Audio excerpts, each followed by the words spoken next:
Hi, I thought I'd do a video on my new Tikka 308.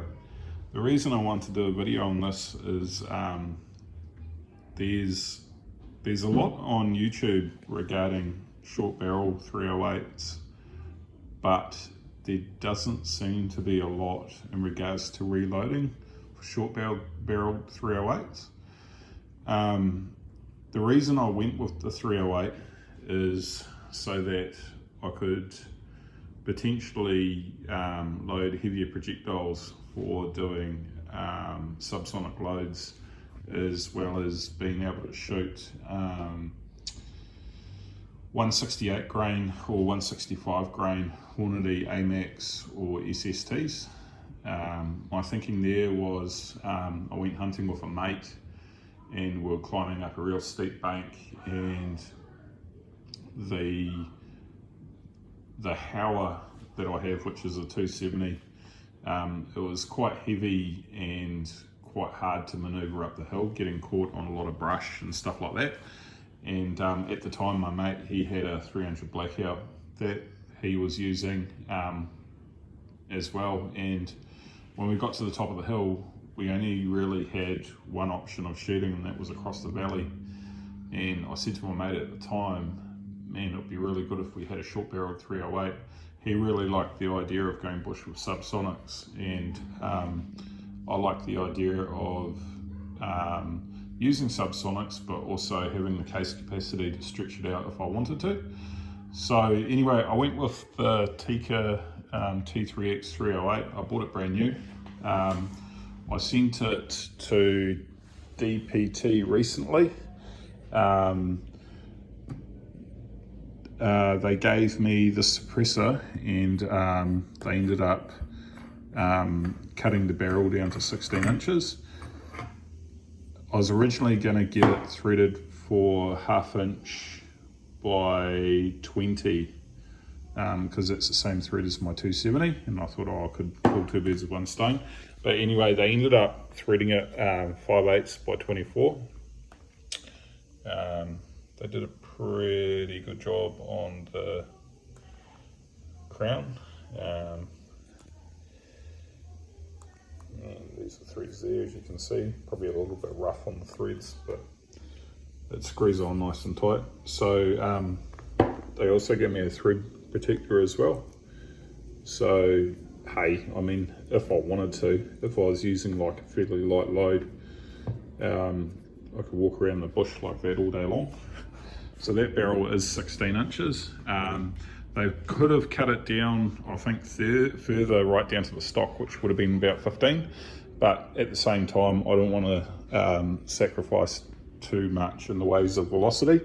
So what I basically want to achieve with this gun is a really light, compact gun that can still shoot out to 500 meters and still have good killing power.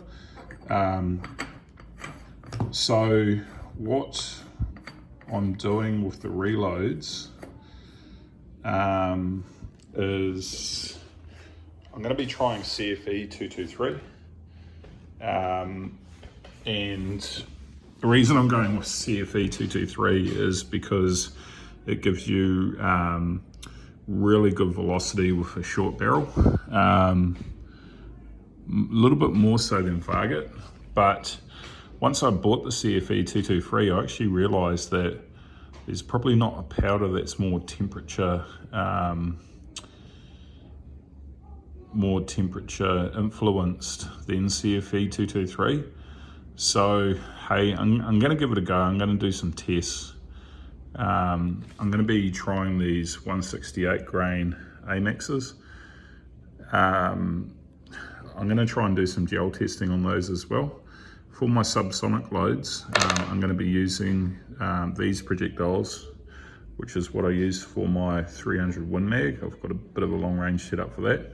So these are 208 AMAXs. I'm going to be using these with some Trail Boss as subsonics. The reason they're quite good for subsonics is they're even softer than the ELDXs.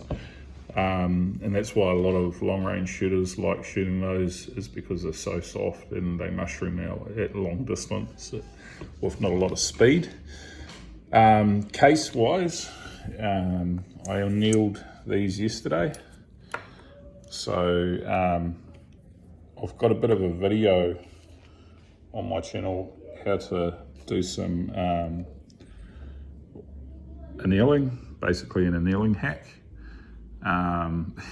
It's super easy. A lot of people make it look complicated, but it's not.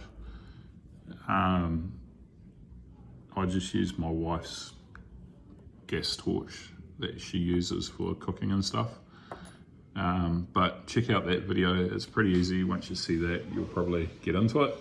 I've got like 200 308 cases that I was given.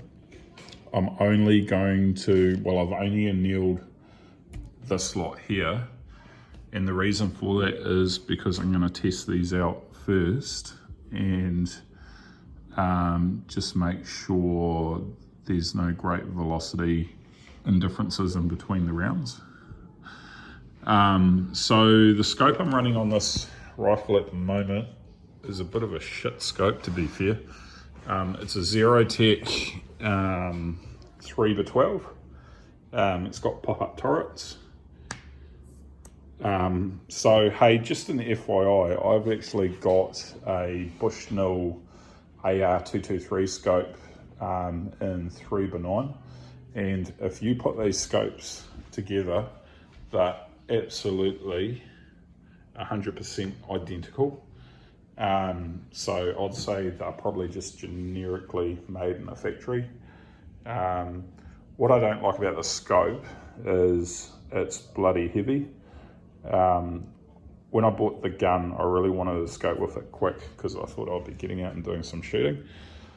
So anyway, I bought the scope. It was like 350 bucks, and yeah, just too heavy. It's like 700 grams for the scope, and those rings on there are Burris steel rings as well, and they're also bloody heavy. So I really want to keep this gun as light as I can. So, excuse the mess, I'm actually doing renovating and stuff, heaps of plastering and stuff. So what I'm going to do is I'm going to end up going with the Leupold VX3 HD 3.5 by 10, I believe it is. And I'm going to go with some tally rings. That should give me a pretty lightweight option. So yeah, fingers crossed the CFE 223 works. If it doesn't, I'm going to end up trying some Varget, and I'll most likely have to compromise some velocity for that. The other thing I can do, and this is a bit of a hack, that I can actually turn this rifle into a long action. Tikka only make one action, and they call it their standard action.